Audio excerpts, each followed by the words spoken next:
안녕하세요. 제과 기능사 다크화즈에 대해 알아보도록 하겠습니다. 자, 다크화즈는 총 5가지 재료입니다. 자, 샌드용 크림은 주어지거나 아니면 여러분들이 직접 만드셔야 되는데 보통 버터에 커피 엑기스나 카라멜 색소를 섞어서 만드는 경우가 보통입니다. 그러면 여러분들이 요구 조건에 맞춰서 작업하시면 되고요. 다크화즈 같은 경우는 변리법이라고 얘기할 수도 있겠지만 주로 머랭법에 가깝다라고 생각하시면 되겠습니다. 자, 일반적으로 프랑스 머랭이라고 하는 흰자랑 설탕을 넣어서 만든다라고 생각하시면 되겠습니다. 자, 머랭법이기 때문에 머랭에 들어가지 말아야 될 것들이 있죠. 노른자, 기름, 이물질, 기타 등등 다양한 것들이 안 들어가게끔 최대한 작업을 해주시고요. 분명히 흰자만 주지 않고 계란을 분리해서 사용하라고 얘기할 겁니다. 그때 껍질이나 노른자가 절대 들어가지 않도록 주의해서 작업하시면 되겠습니다. 자, 다크화즈도 마찬가지로 미리 오븐 예열을 해주시고요. 틀 준비해 주시고요. 그 다음에 가루재료를 채쳐주시면 되겠습니다. 자, 주의점은 슈가 파우더랑 아몬드 분말, 박력분이 가루재료입니다. 자, 입자가 다르기 때문에 채쳐주실 때 다크화즈 같은 경우는 꼭 2번 이상 꼭 채쳐주신다는 거 잊지 말고 작업하시면 되겠습니다. 자, 계량이 끝났으면 바로 채를 치도록 하겠습니다. 자, 박력분까지 그냥 같이 넣고 채치는데 입자가 작은 거부터 걸러집니다. 그리고 나중에 아몬드 분말이 남습니다. 아몬드 분말은 꼭 눌러서 이렇게 채를 쳐주신다라고 생각하시면 되겠습니다. 자, 고운 채를 써갖고 아몬드 분말이 다 걸러지지 않으면 최대한 손으로 눌러서 큰 덩어리들만 없애주시고요. 이렇게 눌러서 다 들어가게끔 해주시고 나머지 큰 재료는 빼내겠습니다. 다시 큰 볼에다가 옮겨주시고요.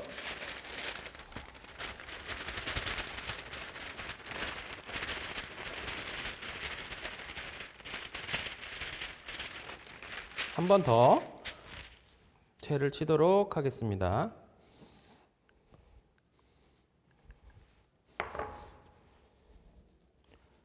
똑같이 치면은 이제 박력분하고 분당 같은 재료들, 고운 재료들이 먼저 채쳐지고요. 아몬드 분말이 아무래도 나중에 채쳐질 겁니다. 눌러서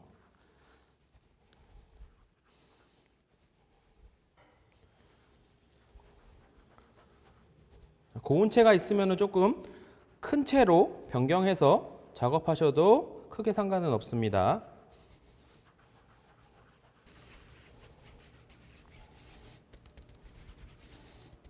이렇게 채를 쳐서 준비하시면 되겠습니다. 자, 이제 머랭을 올릴 겁니다. 자, 머랭을 올릴 때에는 설탕을 2, 3에 나누어서 투입하면서 올려줘야 됩니다. 그리고 흰자는 한 방향으로 돌리신다는 거 잊지 마시고요. 힘드시면은 같은 방향인데 손만 바꿔서 돌리시면 되겠습니다. 자, 그리고 이렇게 손으로 올릴 때에는 처음에 설탕을 소량 넣어서 올려주신다라고 생각하시면 되겠습니다.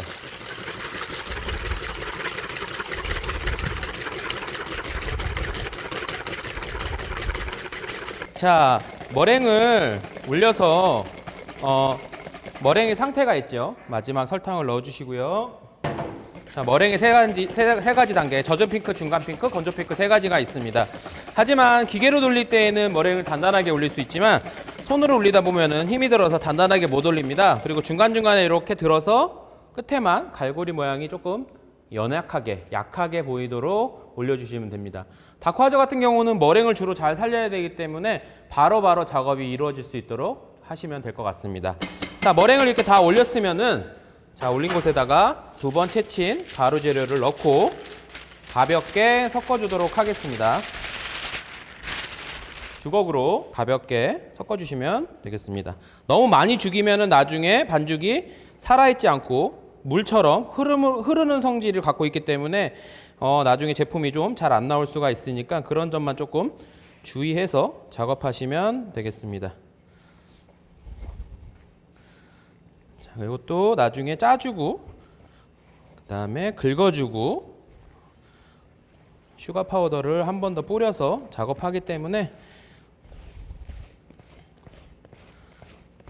자, 그리고 시험장에서 샌드를 요구하면은 샌드를 하시면 되고요. 만약에 샌드를 요구 안 하고 제품만 제출하라고 하면은 제품만 제출하시면 되겠습니다.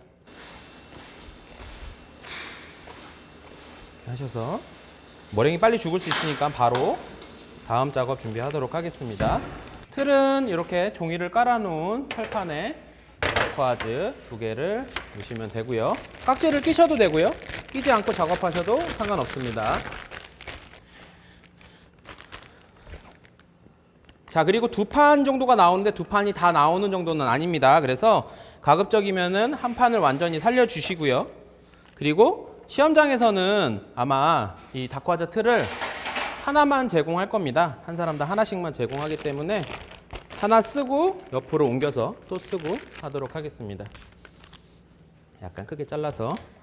자, 이 안에를 충분히 채워준다라고 생각하시고 이렇게 짜주셔도 되고요. 그냥 편하게 쭉 이렇게 짜주셔도 상관없습니다. 자, 머랭이 죽을 수 있으니까 최대한 빨리 작업을 해주시고요. 나중에 스크래퍼나 스패츄라로 긁어주신다는 점.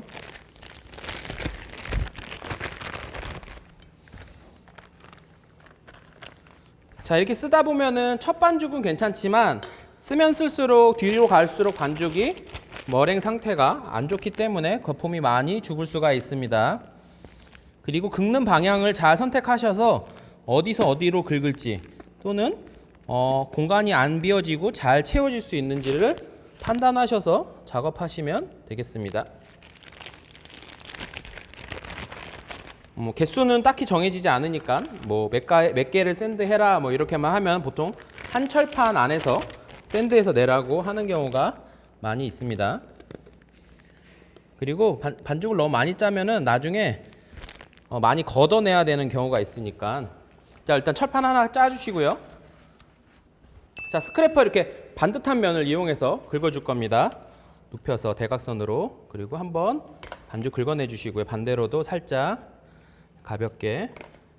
자, 세게 긁는 것보다 그냥 가볍게 해야지 반죽이 한쪽에서 한쪽으로 잘 딸려오면서 모양을 형성합니다. 나머지 하나도 마찬가지로. 자, 여기 테두리 안에 남아있는 반죽 때문에 여러 번 열심히 긁는 분들이 많이 계시는데요. 그거보다는 한번 살짝 긁어내시고 양 사이드를 손으로 잡아서 천천히 들어주시면 됩니다. 이렇게 얘가 이렇게 딸려 나오죠. 그리고 나서 반대쪽 팬에다가 똑같이 옮겨 주시고요. 얘는 이제 분당을 뿌려서 작업을 하면 되고요. 이렇게 해서 똑같이 짜주도록 하겠습니다. 자, 2판이 다 안 나온다고 말씀드렸죠. 자, 이렇게 작업할 때도 보면은 이렇게 2줄로 하면은 이렇게 한 번에 스크래퍼가 갈 수 있기 때문에 가급적이면은 그렇게 맞춰서 작업하는 것도 한 가지 팁입니다.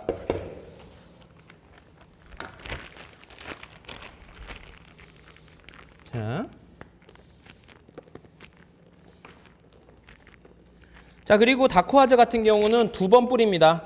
슈가 파우더를 2번 뿌리게 되어 있습니다. 왜 2번 뿌리냐면 한 번은 이 표면에 있는 수분을 말려주시는 거고요.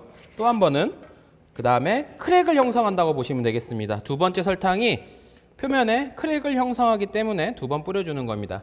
근데 보통 보면은 그냥 많이 뿌려주는 경우가 상당히 많이 있습니다. 많이 뿌려준다기보다는 전체적으로 반죽을 일정하게 만들어준다라고 생각하시면 되겠습니다. 이렇게 하고 남는 거는 똑같이 떼내서. 그리고 별도의 슈가 파우더를 준비하셔서 자, 처음에는 살살 그냥 너무 많이 뿌리면은 이제 그 부분이 완전히 있기 때문에. 그리고 나서 2번째 한 번 더 이렇게 가겠습니다. 처음 거는 표면을 코팅해 준다고 생각하시면 되고요. 녹아서. 2번째 거가 제품에 크랙을 형성한다고 생각하시면 되겠습니다. 순서대로. 자, 이렇게 가셨으면은 아래로 그때까지 했으면 다시 처음으로 가서 동일하게 이렇게 마무리해 주시면 되겠습니다. 이러고 오븐으로 바로 들어가겠습니다. 자, 오븐 예열이 됐으면은 샌딩한 다크와즈를 바로 붓도록 하겠습니다. 시간이 지체되면 지체될수록 제품이 퍼짐성이 생기기 때문에 바로 붓도록 하겠습니다.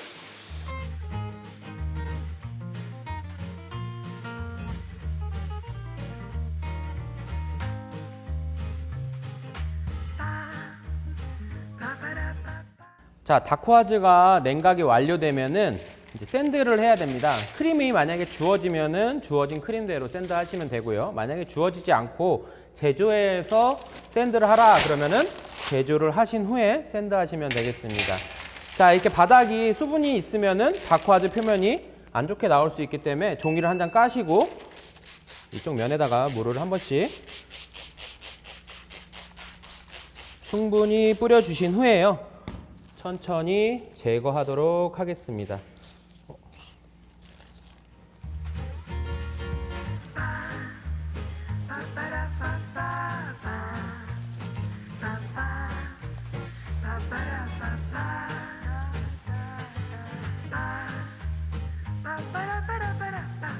자, 이렇게 분무가 완료되면은 종이를 한 장 더 준비하셔갖고 종이가 모양을 맞춰서 두 개가 하나 되게 모양을 맞춰서 이렇게 준비해 놓으시고요.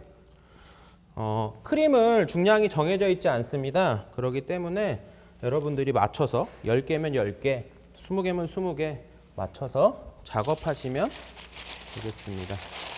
크림을 안에다가 짜주신 다음에 두 개가 하나 되도록 샌드하여서 제출하셔도 되고요. 만약에 샌드를 하지 않고 그냥 제출하라고 그러면은 떼어서 그냥 보기 좋게 놓고 제출하시면 될 것 같습니다.